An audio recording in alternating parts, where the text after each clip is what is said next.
ಅಕ್ರಮಗಳ ಅಡ್ಡೆ ಪರಪ್ಪನ ಅಗ್ರಹಾರ ಕೇಂದ್ರ ಕಾರಾಗೃಹಕ್ಕೆ ಖಡಕ್ ಐಪಿಎಸ್ ಅಧಿಕಾರಿ ಅಲೋಕ್ ಕುಮಾರ್ ಎಂಟ್ರಿ ಕೊಟ್ಟಿದ್ರು. ಕಾರಾಗೃಹ ಮತ್ತು ಸುಧಾರಣಾ ಸೇವೆ ಇಲಾಖೆ ಡಿಜಿಪಿಯಾಗಿ ಅಧಿಕಾರ ಸ್ವೀಕರಿಸಿದ ಇದೇ ದಿನಕ್ಕೆ ಪರಪ್ಪನ ಅಗ್ರಹಾರ ಕೇಂದ್ರ ಕಾರಾಗೃಹಕ್ಕೆ ಭೇಟಿ ನೀಡಿ ಪರಿಶೀಲನೆ ನಡೆಸಿದ್ದಾರೆ.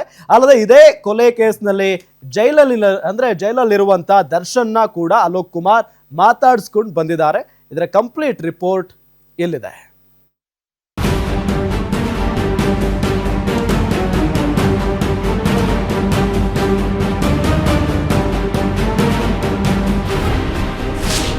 ಪರಪ್ಪನ ಅಗ್ರಹಾರ ಜೈಲಿನಲ್ಲಿ ಅಕ್ರಮ ನಡೆದರೆ ಹುಷಾರ್. ಕೈದಿಗಳಿಗೆ ರಾಜಾತಿಥ್ಯ ನೀಡಿದ್ರೆ ಸಿಬ್ಬಂದಿಗೆ ಗ್ರಹಚಾರ. ಕಾರಾಗೃಹ ಡಿಜಿಪಿ ಅಲೋಕ್ ಕುಮಾರ್ ವಾರ್ನಿಂಗ್. ನೂತನ ಕಾರಾಗೃಹ ಡಿಜಿಪಿಯಾಗಿ ಅಧಿಕಾರ ಸ್ವೀಕಾರ ಮಾಡಿರುವ ಅಲೋಕ್ ಕುಮಾರ್ ಅಕ್ರಮ ಚಟುವಟಿಕೆಗಳ ಹಾಟ್ಸ್ಪಾಟ್ ಪರಪ್ಪನ ಅಗ್ರಹಾರ ಕೇಂದ್ರ ಕಾರಾಗೃಹಕ್ಕೆ ಖುದ್ದು ಭೇಟಿ ನೀಡಿ ಜೈಲಿನ ಇಂಚಿಂಚು ಮೂಲೆಯನ್ನು ಜಾಲಾಡಿದ್ದಾರೆ. ಈ ವೇಳೆ ಜೈಲು ಸಿಬ್ಬಂದಿಗೆ ಮತ್ತು ಖೈದಿಗಳಿಗೆ ಓಪನ್ ಆಗಿ ವಾರ್ನಿಂಗ್ ನೀಡಿದ್ದಾರೆ. ಇನ್ಮುಂದೆ ಜೈಲಿನಲ್ಲಿ ಮೊಬೈಲ್, ಗಾಂಜಾ, ಬೀಡಿ, ಸಿಗರೇಟ್ ಎಲ್ಲವೂ ಬಂದಾಗಬೇಕು. ಈ ಕೂಡಲೇ ಮೊಬೈಲ್ ಬಳಸ್ತಿದ್ರೆ ಕೂಡಲೇ ಜೈಲು ಸಿಬ್ಬಂದಿಗೆ ಹಿಂದಿರುಗಿಸಿ ಎಂದು ಖೈದಿಗಳಿಗೆ ವಾರ್ನಿಂಗ್ ಕೊಟ್ಟಿದ್ದಾರೆ.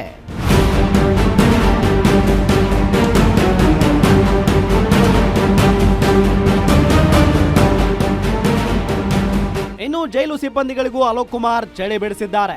ಜೈಲಲ್ಲಿ ಗಾಂಜಾ, ಬೀಡಿ, ಸಿಗರೇಟ್ ಸಂಪೂರ್ಣ ನಿಲ್ಲಬೇಕು. ಜೈಲಲ್ಲಿ ಅಕ್ರಮಗಳು ನಡೆದಿದ್ದು ಕಂಡು ಬಂದ್ರೆ ಮುಲಾಜಿಲ್ಲದೆ ಕ್ರಮ ಕೈಗೊಳ್ಳುತ್ತೇನೆ. ಇನ್ನು ಜೈಲಿನ ಅಕ್ರಮಗಳ ಕಡಿವಾಣಕ್ಕೆ 15 ದಿನ ಗಡುವು ಅಷ್ಟೇ ಎಂದು ಜೈಲು ಸಿಬ್ಬಂದಿಗೆ ಡಿಜಿಪಿ ಅಲೋಕ್ ಕುಮಾರ್ ವಾರ್ನಿಂಗ್ ಕೊಟ್ಟಿದ್ದಾರೆ.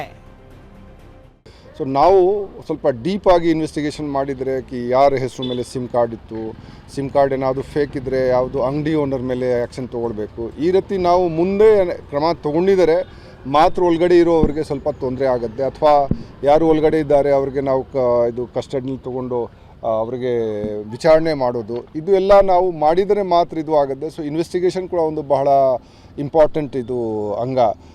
ಗಾಂಜಾನೇ ಬರುತ್ತೆ, ಗಾಂಜಾ ಎಲ್ಲಿಂದ ಅವ್ರಿಗೆ ಸಪ್ಲೈ ಮಾಡಿದರು, ಯಾರು ಕೊಟ್ಟಿದ್ದರು. ಸೊ ಇದು ಒಂದು ಫುಲ್ ನೆಟ್ವರ್ಕ್ ನಾವು ಬೆಳೆಸೋದು. ಯಾವ ಕೇಸ್ ಆಗಿದ್ದರೆ ಅದು ಮಾಡಬೇಕಾಗತ್ತೆ, ಆ ನಿಟ್ಟಿನಲ್ಲಿ ನಾವು ಹೇಳಿದ್ದೀವಿ. ಸಾಧಾರಣ ಕೈದಿಗಳಂತೆ ರೇಣುಕಾಸ್ವಾಮಿ ಕೊಲೆ ಆರೋಪಿ ದರ್ಶನ್ ವಿಚಾರಣೆ. ಇನ್ನು ಡಿಜಿಪಿ ಅಲೋಕ್ ಕುಮಾರ್ ಜೈಲನ್ನು ಕೂಲಂಕುಷವಾಗಿ ಪರಿಶೀಲನೆ ನಡೆಸಿ ಜೈಲಿನ ಸುತ್ತಮುತ್ತ ಸ್ವಚ್ಛತೆ ಕಾಪಾಡುವಂತೆ ಅಧಿಕಾರಿಗಳಿಗೆ ಸೂಚನೆ ನೀಡಿದ್ರು. ಇದರೊಂದಿಗೆ ಜೈಲಿನಲ್ಲಿ ಪುರುಷರ ಬ್ಯಾರಕ್, ಮಹಿಳಾ ಬ್ಯಾರಕ್, ಕ್ವಾರಂಟೈನ್ ಸೆಲ್, ಬೇಕರಿ, ಅಡುಗೆ ಮನೆ, ಆಸ್ಪತ್ರೆ ಸೇರಿದಂತೆ ಜೈಲಿನ ಮೂಲೆ ಮೂಲೆ ಜಾಲಾಡಿದ್ದಾರೆ. ಇದೇ ವೇಳೆ ಕ್ವಾರಂಟೈನ್ ಸೆಲ್ನಲ್ಲಿರುವ ನಟ ದರ್ಶನ್ ವಿಚಾರಣೆ ನಡೆಸಿದ್ರು. ಈ ವೇಳೆ ಯಾವುದೇ ಕುಂದುಕೊರತೆ ಬಗ್ಗೆ ಪ್ರಸ್ತಾಪ ಮಾಡಿಲ್ಲ ಎಂದು ತಿಳಿದು ಬಂದಿದೆ.